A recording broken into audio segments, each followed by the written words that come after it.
मेरा एक यार आ जी, वो बड़ा बन ठन के नहा धो के सोहना कंगा शंगा करके सुर्खी पाउडर ला के ते गुलाब के फुलों का हार पा के ना उन्हें तस्वीर खिंच के ते फेसबुक ते लाई। शाम ਨੂੰ मैं देखा वो एक भी लाइक नहीं सीगा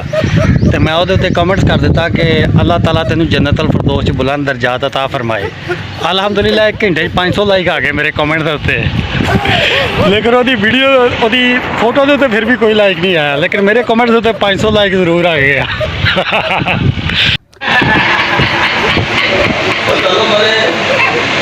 हेलो आई एम रन मरीज। ਤੁਸੀਂ ਕਿਹੜੇ ਮਰੀਜ਼ ਤੁਸੀਂ ਚੋਰੀ ਮਰੀਜ਼ ਕਿਹੜੇ ਮਰੀਜ਼ ਆ ਚੋਰੀ ਮਰੀਜ਼ ਹੈ ਚੋਰੀ ਮਰੀਜ਼ ਚੋਰੀ ਉਹ ਮਰੀਜ਼ ਕਿਹਦਾ ਇਹ ਮਰੀਜ਼ ਕਿਹਦਾ ਹਾਂ ਆ ਭਾਈ ਜਿਹੜੀ ਪਹਿਲਾ ਇਹਦੀ ਫੋਟੋ ਬਣੂ ਆ ਜਿਹੜੀ ਪਹਿਦੇ ਨਾਲ ਇਹ ਤਾਂ ਸੋਹਣਾ ਬੱਚਾ